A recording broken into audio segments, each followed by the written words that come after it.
Yo les amis, j'espère que vous allez tous très bien, très content de vous retrouver pour une nouvelle analyse puisqu'elle vient décrire une rencontre absolument rocambolesque de Ligue des Champions. Hier soir, Porto s'incline à Turin 3-2, mais Porto se qualifie tout de même, accède au quart de finale de la C1. Comment est-ce qu'ils ont fait? C'est ce qu'on va voir ici en s'intéressant d'abord à la texture tactique de la rencontre.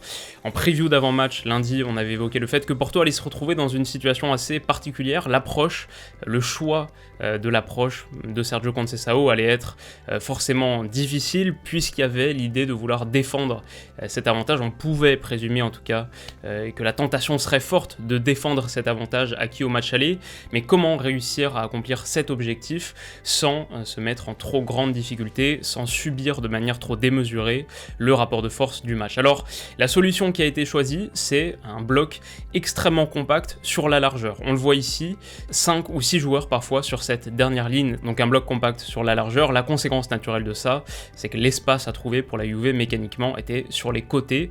Et alors c'est effectivement ce que je me suis noté au bout de 6 minutes de jeu, en disant aussi que du coup le match allait beaucoup dépendre du nombre de centres tentés, de la qualité de ces centres et de la qualité à la réception. C'est un pronostic qui s'est en partie vérifié. Effectivement, la Juve a beaucoup procédé par centre, 40 centres sur 120 minutes, c'est une statistique énorme et c'est pas la seule qui est assez absurde sur cette rencontre. On va en évoquer plusieurs, mais par exemple sur l'apport de Cuadrado, 160 ballons touchés par Cuadrado, 160, c'est évidemment le record du match, mais c'est peut-être le record des matchs de cette édition de la Ligue des Champions. C'est une stat que n'aurait pas renié le Xabi Alonso du Bayern, le Xavi ou l'Iniesta du Barça. 160 ballons touchés par Cuadrado, 19 centres, c'est énorme, 12 passes clés, donc les passes clés c'est les passes qui précèdent immédiatement un tir, ça aussi c'est un très gros chiffre, et du coup une rencontre qui a beaucoup tourné sur la capacité de Cuadrado à délivrer de bons centres, et ça a été le cas. Il y a un nombre incalculable d'images pour le souligner, mais il a été le dépositaire quasi exclusif du jeu de la Juve grâce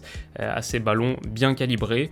Du coup il a permis à lui tout seul de cocher les deux premières cases de mon équation, c'est-à-dire le volume de centre, on l'a bien vu, mais également la qualité de ses centres. En revanche, sur la qualité qu'on a trouvée à la finition, là c'est un petit peu plus pêché, et c'est peut-être, il est vrai, un facteur décisif du match. Alors ici, au bout de 2 minutes 30, Morata manque déjà peut-être le tournant de la rencontre, ça peut aller au fond, et peut-être que ça doit. À la 27e minute, un des rares centres pied gauche de Cuadrado, et à nouveau Morata bute sur Marquezine. Il est en angle fermé, mais je dirais que même son contrôle n'est pas optimal. Je pense que sans être trop sévère, on peut quand même y lire un certain déficit de qualité. Si vous vous en souvenez aussi, au retour des vestiaires, après l'égalisation de Chiesa, il y a ce ballon, et Ramsey a une énorme occasion à la réception d'un centre de Cuadrado, mais son choix n'est pas le bon, comme lui dit Ronaldo. Il avait sans doute le temps de contrôler de la poitrine. Donc voilà, en gros, l'approche choisie par Sergio Conceição, verrouiller l'axe avant tout, souvent via une ligne de 6, quitte à laisser des espaces sur la largeur. Ça s'est traduit en une avalanche de centres, et on va dire le faible taux de conclusion, le faible taux de réussite à la conclusion de ces centres a été un des facteurs décisifs de la rencontre, si ce n'est peut-être le facteur décisif. Après, il y en a aussi d'autres. Alors du coup, avec le match frais en tête et surtout la fin de rencontre, on citerait sans doute l'aspect vaillance, le côté résistance héroïque de Porto, mais peut-être qu'on a un biais assez fort, le biais de la fin de match, et que ça nous empêche de réfléchir à ce qui s'est passé avant le passage à 11 contre 10. C'est vrai qu'une fois l'exclusion de Taremi, bon, Porto s'est nettement regroupé derrière et puis a proposé un visage très vaillant, ok, mais avant, c'est d'autres éléments qui leur ont permis de briller et d'être à la hauteur de cette rencontre, d'être finalement même plus haut dans mon estime que ce qu'a proposé la Juve. À plusieurs égards, on a vu une équipe mieux organisée, qui m'a semblé être, j'ai le souvenir de sur plusieurs séquences m'être dit, qu'ils semblent plus nombreux que la Juve sur les deux phases du ballon. Derrière, où ils étaient dans une posture très sécurisante, où ils verrouillaient l'axe en première intention, et où la Juve a eu beaucoup de mal à implémenter des circuits directs et en tout cas très tranchants dans l'axe. Du coup, cette ligne donnait l'impression d'être en supériorité numérique. Ils donnaient aussi l'impression d'être en supériorité en transition, sur les phases sans ballon comme avec ballon du coup, puisque j'ai le souvenir aussi de plusieurs moments où on voit un renversement de jeu côté opposé, grâce à une projection rapide, une supériorité locale à exploiter, ou en tout cas beaucoup d'espace dans lequel s'engouffrer. D'ailleurs, c'est aussi d'une situation de ce type que vient le penalty. Tout ça pour dire qu'avant de voir des héros, avant l'exclusion de Taremi, on a vu une vraie équipe de football sur de longues séquences être plus séduisante, juste techniquement. Ça, c'est un point qu'à mon avis il faut noter parce qu'on risque de l'oublier avec le temps et sur la manière dont on reconstruit cette performance. Donc ça c'était une chose à dire. Après il y a eu bien sûr évidemment le côté résistance héroïque, je dirais à la fois du point de vue physique parce que finalement il passe plus de temps à 11 contre 10 qu'à 11 contre 11 ou à 10 contre 11 qu'à 11 contre 11, donc ça c'est à noter. Mais il y a aussi l'aspect mental qui est assez extraordinaire, surtout que tu peux vraisemblablement ou légitimement te dire que cette exclusion est assez sévère. Alors c'est peut-être quelque chose qui mérite carton jaune, mais est-ce que c'est toujours donné, surtout quand c'est dans le cadre d'un deuxième carton jaune? Et puis ça intervient aussi pas mal, on a l'impression que l'arbitre prend sa décision après avoir été assez entouré par les joueurs de la Juve, bref pas mal de choses qui honnêtement auraient pu faire disjoncter une équipe qui était moins solide mentalement que ça. Je me souviens sur le carton rouge, on voit Sergio Oliveira qui vient parler à l'arbitre, qui repart plutôt calme, alors bien sûr il est pas hyper heureux, mais globalement assez serein, et ce niveau de sérénité, il est rattaché au côté résistance héroïque, parce que conserver un niveau de fraîcheur mentale à ce point-là, et pendant toute la partie, malgré le scénario contraire, en plus ce carton rouge il vient 5 minutes après que tu viens de prendre le but de l'égalisation, voilà tout ça, je pense que ça manifeste leur haut niveau de solidité, et puis après, on a parlé d'une force mentale et physiologique, réussir à répéter les efforts à 10 contre 11 pendant 120 minutes. Voilà, pour pas mal d'équipes, ça aurait été trop, mais il n'y a pas eu que des qualités morales et physiologiques, il y a aussi eu une grosse qualité d'organisation, à l'image d'un Pepe qui a été extraordinaire à 38 ans. Il sort un match, lui, héroïque, 2 tacles, 2 interceptions, mais surtout 18 dégagements. Ça, c'est une autre statistique absurde qu'on peut rajouter à la collection. J'ai jamais entendu ça, jamais vu ça sur un match de foot, en tout cas de mon souvenir récent. 18 dégagements, c'est invraisemblable, et c'est vrai qu'il était super bien positionné, grosse qualité d'anticipation, toujours au contact de son vis-à-vis, sur centre. Il a permis à Porto de résister, alors que pourtant, Porto a craqué sur certains de ses centres. Je pense que par le pur volume et la qualité des centres, qui a été des ballons même au-dessus de la défense, parfois pas toujours des centres, mais sur le but de l'égalisation par exemple, le ballon de Bonucci au-dessus de la défense, qui atteint Ronaldo, qui contrôle pour Chiesa. Voilà, sur ces ballons longs, Porto a parfois été mis en difficulté, mais a plus résisté que craqué, et ça c'est à mettre au crédit d'un Pepe qui a été absolument énorme.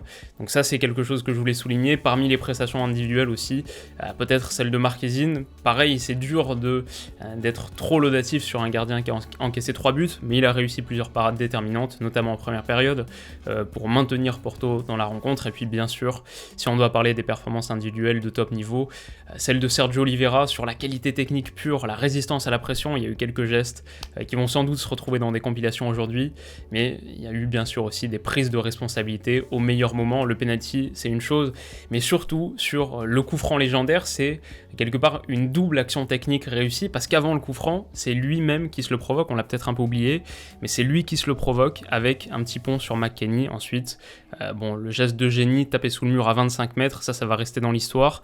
Ces 2 gestes techniques réussis consécutivement après 115 minutes de football, dont quasiment 1 heure à 10 contre 11, c'est très très fort, et c'est un symbole magnifique de cette partie. Alors du coup la question suivante, c'est quelle suite? Et c'est une question qu'on peut décliner à tous les acteurs de la partie hier soir, c'est ça qui est beau. Pour Pirlo déjà, est-ce qu'on peut l'imaginer rester sur le banc de la Juve l'année prochaine alors qu'il y a encore une élimination en 8ème de finale de Ligue des Champions et que le titre semble assez loin? Est-ce qu'il lui faut le titre pour rester? Est-ce que même avec le titre il resterait? Ça je pense que oui, notamment parce que ça signifierait une belle fin de saison, forcément une dynamique positive, mais bon, ça c'est à voir. Quelle suite pour Ronaldo? Forcément qui reste sur 3 échecs consécutifs en Ligue des Champions, contre 3 petits en plus pour Agnelli, qui imagine une suite de la Ligue des Champions, en tout cas de la Coupe d'Europe, qui exclut les plus petits prétendants. C'est quand même un beau pied de nez. Mais par rapport à Ronaldo, la question de sa suite, c'est aussi la question du bon choix ou non. Il y a 3 ans, forcément, aujourd'hui, on est obligé de répondre par la négative, alors qu'à l'époque, moi, je l'imaginais plutôt pertinent dans un championnat qui permettrait de durer, de prolonger sa carrière encore davantage. Hier soir, il a été un des moins bons éléments de la rencontre, et il finit donc cette campagne de Ligue des Champions sans but, dans une rencontre à élimination directe pour la première fois depuis, je crois, les années 2000, 2007, quelque chose comme ça. Pour la première fois depuis 2005 aussi, on verra ce soir, mais vraisemblablement on aura des quarts de finale de Ligue des Champions sans Messi et sans Ronaldo, une première depuis 2005, donc c'est assez marquant. Et enfin, peut-être pour la Juve, ce que je me disais, c'est que au vu de la performance d'hier soir, ce qu'il a manqué à mon avis, c'est parmi d'autres choses, mais c'est un élément capable d'apporter beaucoup plus de liant dans l'entrejeu, une menace entre les lignes dans l'axe. Alors c'est pas l'idée qui était envisagée par Pirlo visiblement, quelque part il y a eu une concession au plan de jeu de Porto, l'espace sur les côtés est là, c'est ça qu'on va exploiter en priorité, mais peut-être qu'un élément un petit peu plus entre les lignes, dans le half space par exemple, pour apporter un petit peu plus de créativité, ça aussi ça en a beaucoup manqué, un petit peu plus d'étincelle dans les demi-espaces et entre les lignes. Il a peut-être manqué un joueur comme Houssem Aouar qui était sur les tablettes de la Juve l'été dernier. Est-ce qu'on le verra rejoindre les Turinois cet été? Voilà, plusieurs questions, la plupart qui concernent directement la Juve, mais il y en a aussi une pour Porto. Évidemment, qu'est-ce qu'on les verra faire en quart de finale de Ligue des Champions? À quoi ressemblera la suite pour eux? Bon, ça, on aura l'occasion d'en reparler. En tout cas, c'est un plaisir de les voir accéder au prochain tour. Alors du coup, les tops, et bien sûr Sergio Oliveira pour sa qualité technique, sa résistance à la pression, qui a fait beaucoup de bien à Porto sur le premier acte, et puis bien sûr, son doublé, dans ce coup franc, un des buts qui va rester gravé dans l'histoire du club.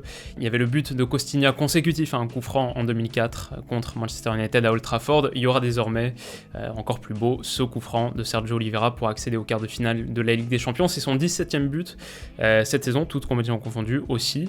Donc il mérite largement sa première place. Ensuite Pepe pour sa lecture de la partie qui a été hors norme, son retour décisif sur Chiesa aussi qu'on n'a pas mentionné, c'est sans doute un des 2 tacles qu'il a réussi, il y a 2 interceptions aussi, et puis combien de dégagements, on l'a dit, 18, une stat hors norme. Leader mental, leader physique, leader total à 38 ans, sa partie est légendaire. Enfin, j'aurais pu mettre Cuadrado pour tout ce qu'on a dit. Après, derrière, il y a aussi eu quelques couacs bien plus entreprenants, bien plus séduisants sur le plan offensif que sur le plan défensif, où on l'a vu un petit peu bousculer sur son côté. Donc, on aurait pu mettre à sa place énormément de joueurs de Porto, pas la totalité, mais un bon nombre. Sergio Conceição aurait mérité mention également, mais on va dire, malgré son raté, Chiesa, 2 buts pas évidents à mettre, 2 beaux buts, et les rares étincelles de la Juve sont venues en bonne partie de lui. La Juve remporte le match aussi, même si la Juve ne se qualifie pas, donc il méritait sans doute cette 3e place.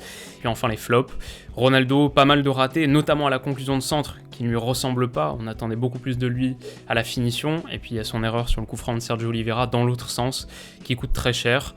Ensuite Morata, ses occasions gâchées, surtout en première période, puis enfin Pirlo, pour le plan de jeu, pas totalement adapté, les entrées qui n'ont pas fonctionné, un manque de maîtrise, notamment dans l'entrejeu, une incapacité à percer le cadenas axial de Porto. Voilà, c'est une dure saison pour lui, à l'image de cette rencontre.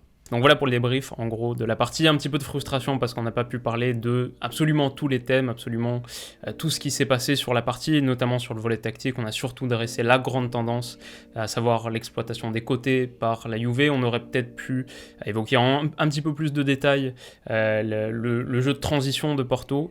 Et puis, je pense que sur le verrouillage de l'axe, il y avait même quelques éléments micro-tactiques. Les sorties de Pepe, par exemple, qui auraient mérité un focus spécifique, mais sur 120 minutes, il s'est passé tellement de choses. Honnêtement, malgré, on va dire, la pauvreté de l'animation de la Juve, malgré le fait que ça a été surtout monocircuit, il y avait une idée principalement, je trouve qu'il y avait beaucoup de choses à lire sur cette partie, et personnellement, le plaisir de visionnage a été immense. J'en ai vu certains qui ont un petit peu moins aimé, qui ont trouvé que ça s'est surtout emballé sur la fin, et que les 90 premières minutes étaient un petit peu vides. Franchement, je suis pas vraiment d'accord. Je pense que au-delà même de l'aspect tactique et du côté vraiment très séduisant de Porto, notamment sur la phase défensive, l'aspect verrouiller l'axe, sortir sur les joueurs axiaux, notamment plusieurs séquences de PP qui étaient super intéressantes, mais même ensuite sur le jeu de transition, et puis même la partie de Cuadrado, enfin bref, il y a vraiment plein d'éléments que j'ai trouvé super. Et après, il y a tous les faits de jeu, tous les petits moments où ça tourne dans un sens ou dans l'autre, le suspense qui était à son comble.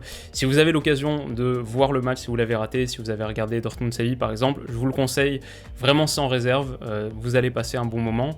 Et j'ai passé peut-être, c'est la dernière observation, peut-être un encore meilleur moment, parce que la réalisation télé était bonne. Alors je regardais sur une chaîne britannique, BT Sport, mais je pense que c'est le même réalisateur pour tout le monde, et un vrai bon point, c'est que la Juve est tellement passé sur les côtés, que si on avait une réalisation française, on aurait eu des plans serrés, des zooms à chaque fois sur les joueurs de côté. Cuadrado qui touche 160 ballons, comme je l'ai évoqué dans un tweet, ça aurait été un supplice absolu si le match avait été réalisé par un de nos réalisateurs maison. Donc très content de comment le match a été filmé, ça a vraiment ajouté à la sensation et au plaisir de visionnage. Dommage qu'il manquait du public, c'était la seule chose qui manquait finalement, mais voilà, ça fait plaisir de retrouver la Ligue des Champions, surtout sur ces soirées-là, et on espère maintenant que ce soir, ça sera aussi bien, peut-être un petit peu moins de suspense pour les supporters parisiens, mais un beau match tout de même, ce sera assez cool, on en parlera demain aussi sur la chaîne, donc rendez-vous pour ça. Si vous voulez pas le rater, vous pouvez vous abonner, si vous avez aimé cette vidéo, vous pouvez mettre un petit pouce bleu, et on se retrouve très vite pour la suite. Prenez soin de vous, et à très bientôt, bisous.